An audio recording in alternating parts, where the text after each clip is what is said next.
Poul Bundgaard er død. Hele Danmarks Kjeld er væk. Og værsgo.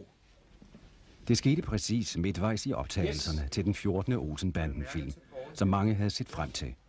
Ikke mindst Poul Bundgaard selv, som i årevis havde drømt om at få lov til at lave endnu en Olsen-banden-film.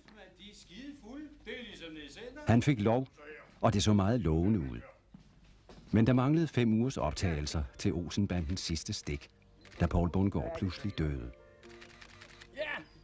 Den folkekære skuespiller vil blive husket, ikke mindst for sin uforglemmelige rolle som Kjeld i Olsen-banden.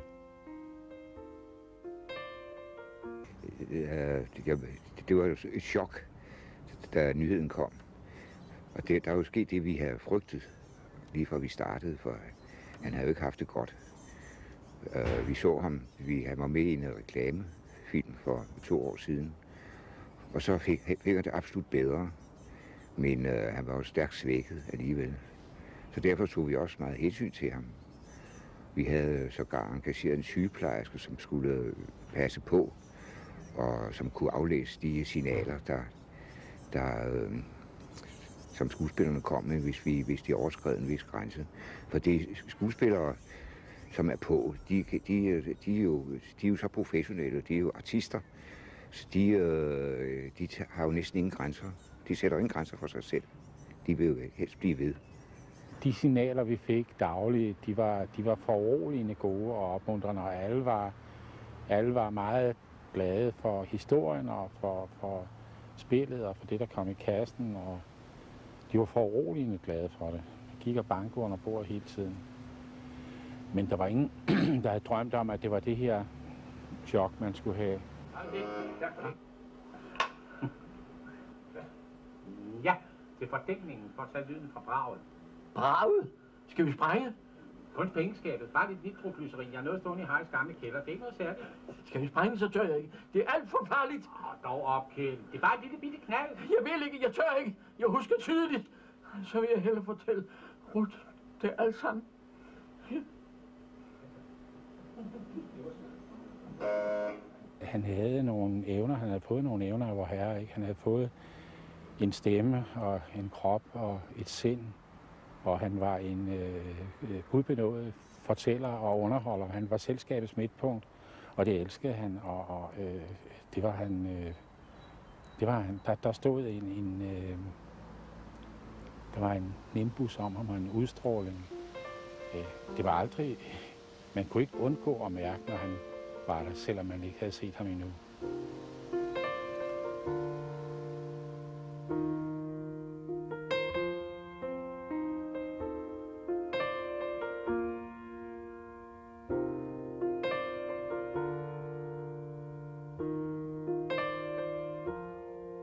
Altså han var, hvad skal jeg sige, en blanding af Liberace og Orson Welles. Og det er positivt ment. Kammerater, må jeg ikke have lov til at benytte lejligheden til at have den store glæde og fornøjelse og præsentere jer alle sammen for vor nye tredje mester Knud, som tiltrådte i går aftes. Tiltrådte? Jeg blev sgu Shanghai. Det er jo skide ulovligt. Vil det sige, at maskinen har udvidet sit personale? Hvad skal det sige, Prost? Det er budgettet aldeles ikke til. Det er os, der pukler. Så en maskintelegraf kan være idiot. Hvad mener du med det, Prost? Ja, jeg gider ikke diskutere med ikke speaker. Jeg føler mig overbevist om, at de varme venskabsbånd, som har bundet os sammen i alle disse år... Du kan det saftsus med snart være nok. Ja, Prost, det kan de virkelig ikke tillade. Og derfor synes jeg, at vi alle skal hæve vores glas og hilse på vores nye kollega, Knud, som sidder der, og ønsker ham rigtig hjertelig velbekomme her ombord på Marta. Hvornår mødte du ham første gang? Det gjorde jeg som elev på Det Kongelige Teater, da han blev hentet ind af John Priest til at spille sangeren i Som man behager. Og der vil ikke sige, at jeg lærte ham at kende, som jeg senere kom til, men han var et meget åbent og varmt og kært menneske, som men altså, jeg var elev dengang, ikke? Og han røg lige ind blandt stjernerne, om jeg så må sige. Mit første rigtig alvorlige møde med ham, det var, da vi lavede den film, der hed Så først Frede i 1965. Der spillede han en neurotisk hitman, altså en morder. Han var skurk. Det er jo godt set, det var Ballings, der så det, at vi brugte den mand, som var folkekær og operettet stjerne og en rund, glad skuespiller, og brugte ham som virkelig en grusom skurk. Og han levede fuldstændig op til de forventninger, vi havde. Han overgik forventningerne. Han fik også en Bodil for den rolle. Han gør fantastisk god.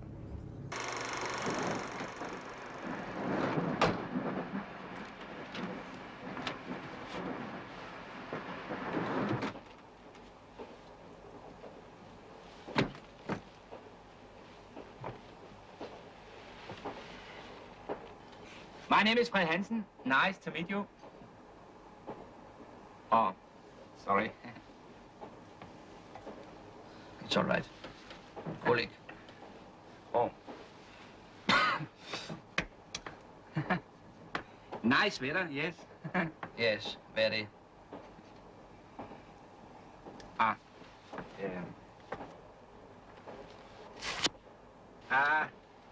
You want an appelsin?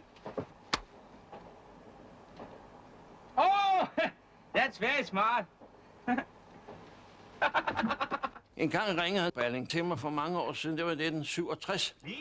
Så sagde han, Poul Bundgaard, jeg vil gerne lige tale med dem. Jeg tror, vi var dist dengang. Og så kom jeg ud på Nordisk Film, hvor han har sit kontor. Og så sagde han, jeg har en god rolle til den. Og det var en pragtfuld rolle, viste sig så. Det var i Slå først Frede, hvor jeg var en morder, en halvgal, der snakkede lidt engelsk. Og jeg kunne aldrig, at jeg skulle slå Morten Gruvand ihjel, og det var umuligt for mig. Alt glippede, så sagde jeg, please let me kill you. Og så er man jo lidt ude i tårne, når man er morder og beder om det at få lov. In a few seconds, you will hear a shot, and that will be the end of our little problem. Just a moment, Herr Doctor, please, please.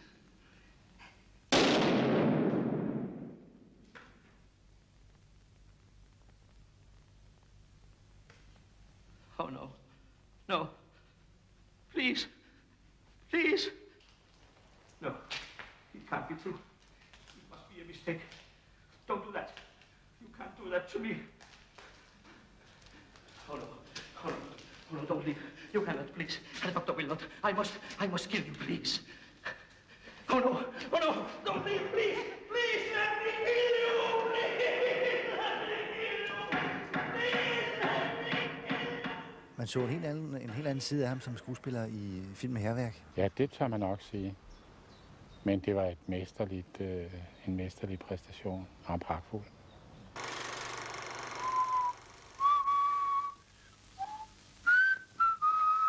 Hold op med den grimme melodi.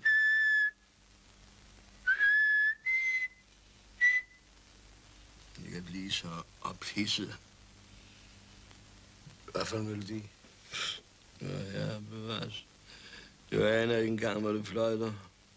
Ser ganske stille og bringer mig i affekt. Det var internationale jazz. Internationale. Jeg skal til Berlin. Og lille P kommer i dag. Kom og gå. Kom og gå. Kun kære. Består. Jeg har ikke nogen penge. Jeg har ikke nogen rejsepenge. Ja, jeg hører det. Kære. Vil du låne med dem? Du skuffer mig, Jazz. Det er noget kedeligt noget. Du drikker den bare. Jamen, det er noget kedeligt noget. Alle de rejseri. Arnold, send en piccolo hen efter en billet til Berlin. Jeg kan vel da ikke ud at rejse? Nej, gud ved jeg. Det var dog en skrækkelig tanke. Men jeg vil gerne have sådan en billet. Jeg samler på den.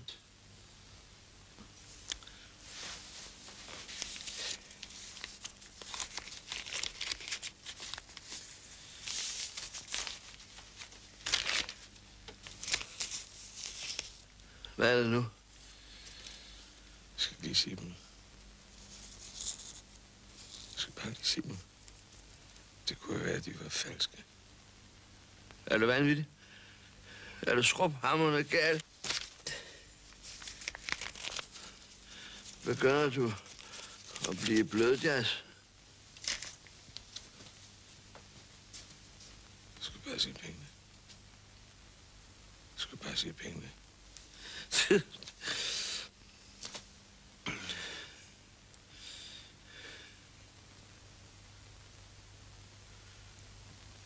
Kender du det? Okay. En dag, hvor man er i godt humør, så møder man en tigger. Et menneske, der virkelig lider nød. Så giver man ham nogle penge for at få lov at glemme ham. For ikke at få sit gode humør spoleret. Du har nu en egen nobel måde at sige tak på.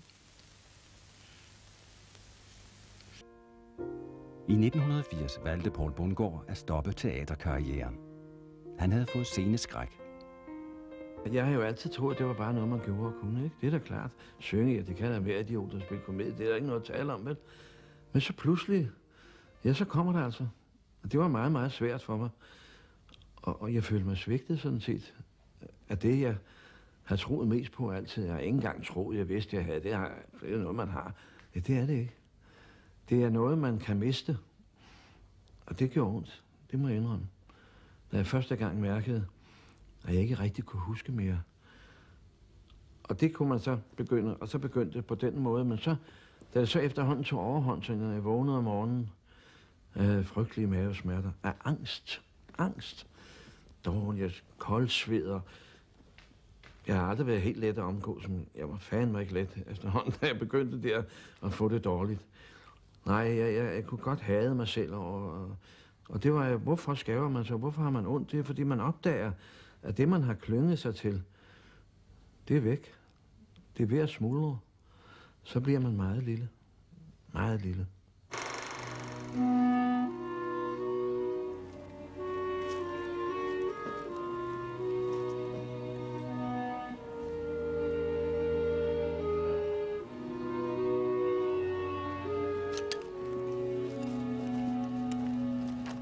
Hej.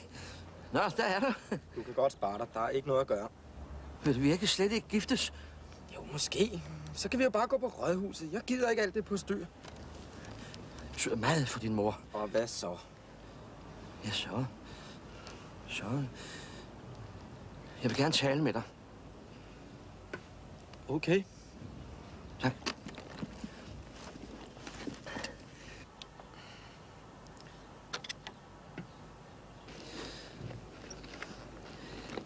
Jamen, dreng. Nu er du jo snart voksen. Du begynder ikke med bierne og blomsterne, vel? Nej, det er jo nemt nok. Nej, det er det, der kommer bagefter, der er svært.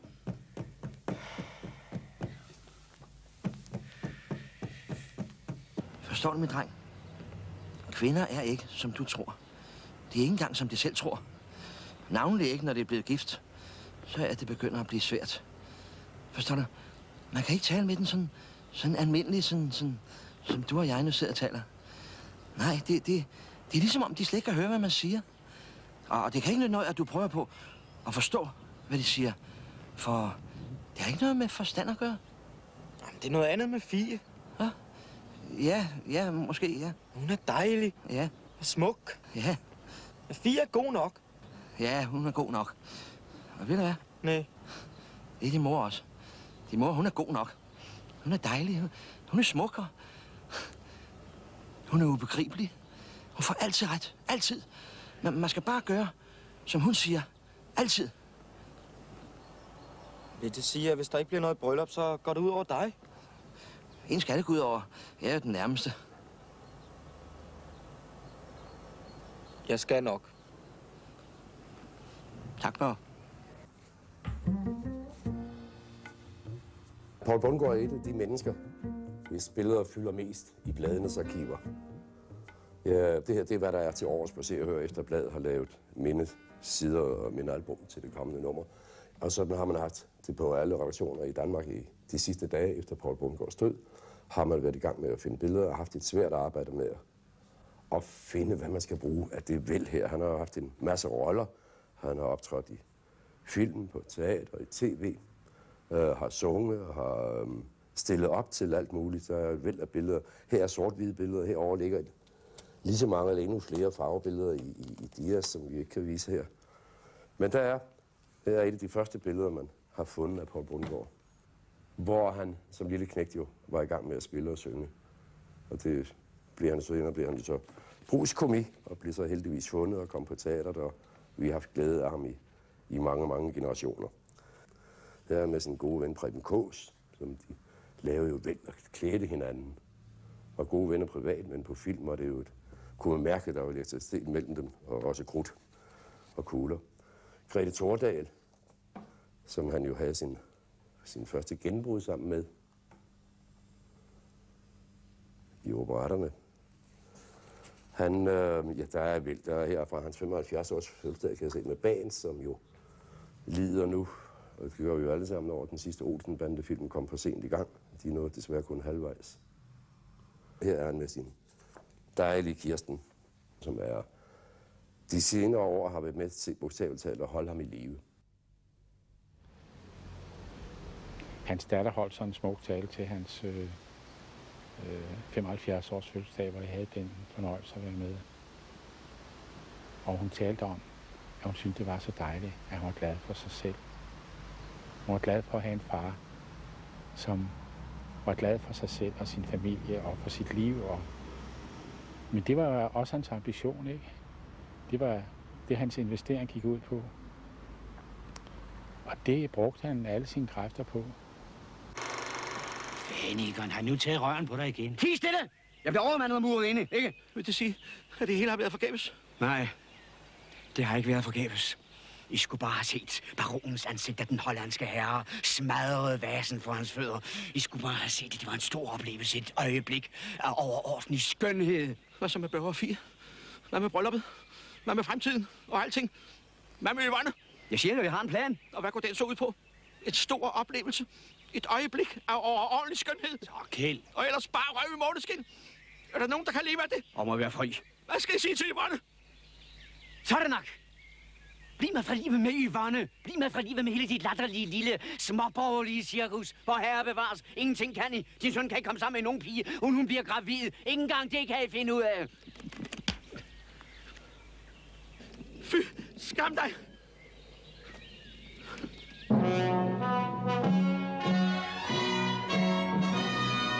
Altså, hør nu her for fanden. Vi må da kunne finde en ordning. Altså, ærligt talt, Egon, nu må du ikke tage det så tungt. Herregud, du kender jo Kjeld, ikke? Du ved, hvordan det er med nerverne. Det betyder sgu meget for ham. Jeg er ligeglad. Jeg forlanger en undskyldning. En betingelsesløs undskyldning. Ja, det er klart. Altså, Kjeld, nu må du ikke tage det så tungt. Du ved jo, hvordan det er med Egon. Jeg vil ikke finde mig i det. Han mener sgu ikke så meget med det. Han er bare ved at blive gammel. Briller, overgangsalder, alt det der. Herregud. Jeg vil ikke komme hjem til Yvonne, uden at have noget med. Nej, selvfølgelig. Og jeg vil have en undskyldning. Det er det mindste. Det er klart. Du, Egon, han er sgu skide ked af det. Herregud, du ved, Kjeld.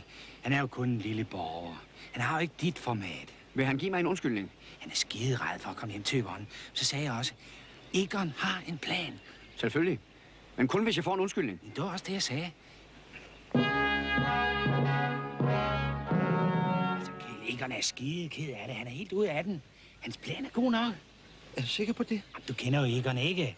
Han er noget af en narhat, men han er god nok på bunden. Vil han også sige undskyld? Ja, du kom nu bare. Ja. Der kan du bare se, der kommer han. Gamle Kjeld. For fanden, han er jo lidt af et skvat. Men god nok på bunden, ikke? Gå nu ind og giv ham hånden. Vis det er dig, der er den store. Dig, der er genial.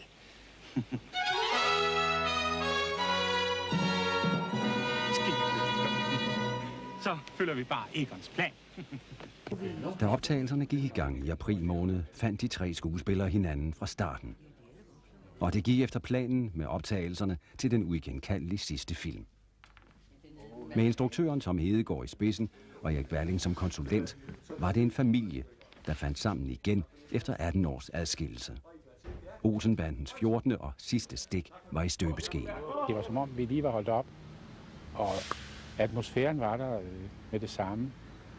Både intensiteten og veloplagtheden i spillet, men også den bidske, skarpe humor og satiriske tone udenfor.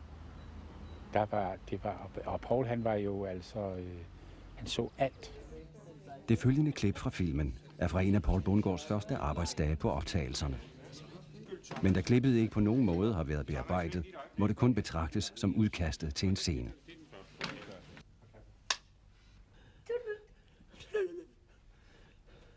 Hvad fanden? Direktør og ingeniør, hold da helt kæft. Ja, det var kun Svagstrøms. Hvad? Du var kun Svagstrøms ingeniør. Undskyld, det har været så svært. Jeg bliver nødt til at sige, at jeg arbejder og kun venter på pengene fra skifteretten. Og jeg har prøvet tipsning og lotto og alt muligt. Jeg vinder aldrig. Undskyld. Det er også rigtigt, Egon. Vi har svigtet dig. Det kunne ikke være bekendt. Det var forkert af os. Vi er meget ked af det. Meget. Men nu bliver alting godt igen. For nu er vi sammen. Ja. Og så taler vi ikke mere om det. Kom nu og sæt dig ned, Egon. Vi er jo alle sammen enige om, at det er synd at skrotte det, vi har. Altså for der er så meget godt stof i, at det vil være synd for alle, og også for Poul, hvis det ikke kom frem i en eller anden form. Men vi har ikke fundet formen endnu, for det er jo meget svært. Der er jo forskellige modeller, og vi har ikke valgt nogen endnu. Ja. Skal vi prøve en gang for sjov skyld? Ja, lad os prøve. Jeg spiller altså bare videre der, hvor Poul står. Det gør du. Fint. Men midt i sidste vers går jeg i stå, fordi jeg ser hans billede på fjernsynet. Okay, godt nok. Nu brister i alle de kløfter, som furet os. I en anden scene indgik en optagelse, hvor Kjeld synger Stuckenbergs To, som elsker hinanden, for sin besøgsveninde Ruth på plejehjemmet. Hun spilles af Grete Sønck.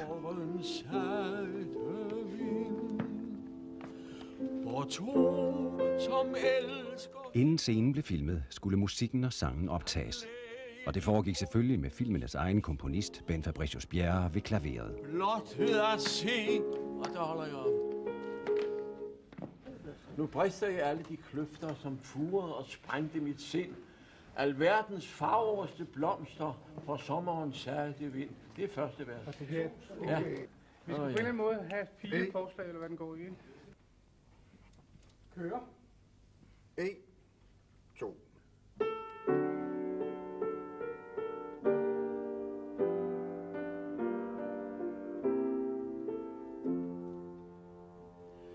Nu brister i alle de kløfter, som furet og sprængte mit sind. Alverdens fagreste blomster fra sommerens salte vind. Ja, fordi ellers var det ligesom inde i... Ja. Hvorfor skal jeg i dag være omgivet af slaphed og sløvhed og overvægt? Hver dag blev den foregående dags optagelser set igennem. Her er det Erik Balling og Henning Baas, der ser prøver, mens alt endnu gik som planlagt. Nej, nu skal du bare se, det er fandme. Det er det første, vi ser af Kjeld. Nu brister i alle de kløfter, som furet og sprængte mit sind. Alverdens fagreste blomster fra for sommerens salte vind. Og to, som elsker hinanden, kan læge de ondeste sår. Blot ved at se. Jeg bliver helt rørt. I 1996 genindspillede Poul Bundgaard det gamle hit Bella Notte fra tegnefilmen Lady og Vagabonden til en CD med nye fortolkninger af Disney-sange. Nummeret blev produceret af Kenneth Bager med et overbevisende resultat.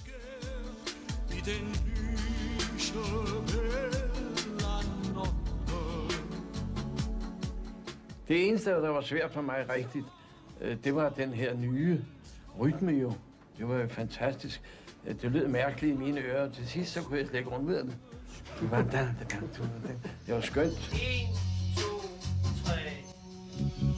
Nu er det nat, en bedårende nat, som vi kalder Bella Notte.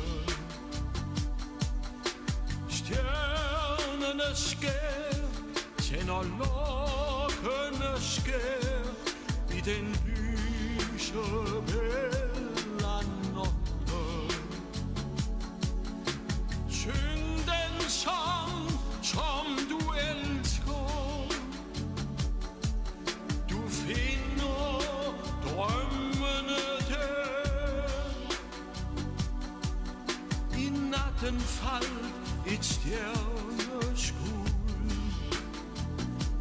Nu er livets lykke nær, for nu er det nok en fortryd.